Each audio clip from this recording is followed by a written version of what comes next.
Thanks for joining Toadstools and Fairy Dust for a prickly book called Nobody Hugs a Cactus by Carter Goodrich.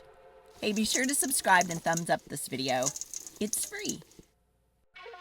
Hank lived in a pot. The pot sat in a window.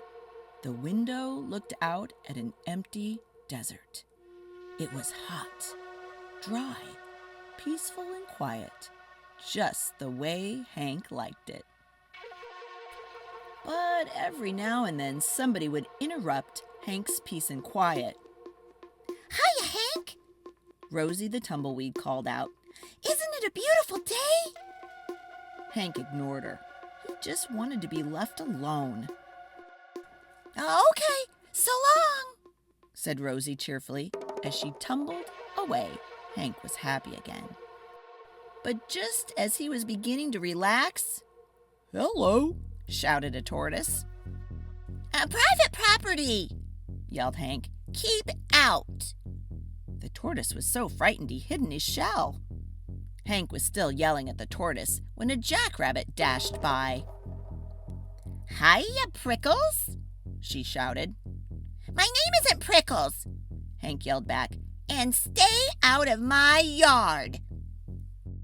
"Tumbleweeds, tortoises, jackrabbits, what's next?"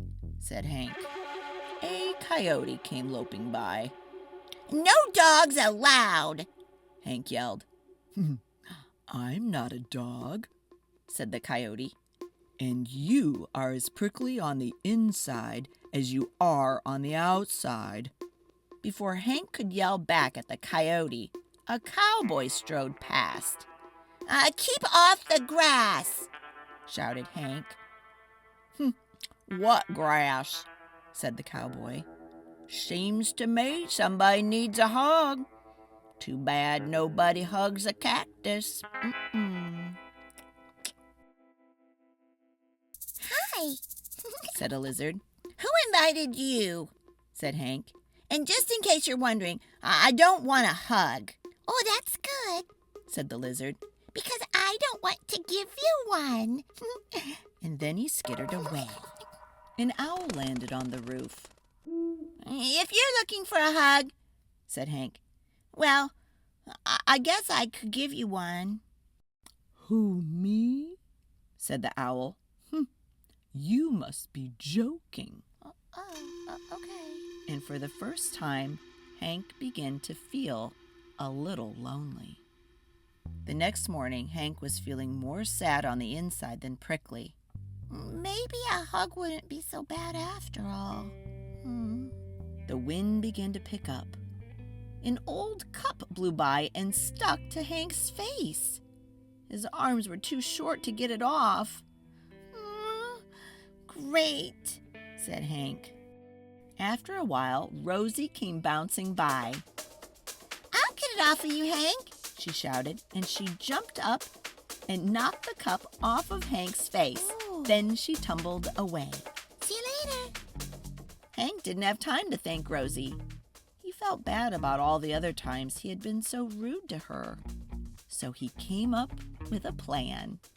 Hank decided to grow the best flower he could and then give it to Rosie as a thank you gift. It took days, but at last it was ready. He couldn't wait for Rosie to pass by again. Then, at last, she finally did come bouncing back. Hank held out the flower. "Hey, look, Rosie," he said. "I grew it just for you." Rosie was so surprised, she jumped up and gave Hank a great big hug. It felt so nice. Hank didn't want to let go. And as things turned out, he couldn't. Rosie and Hank had become stuck together. But they didn't care. After all, it's better to be stuck in a hug than to be stuck all alone. The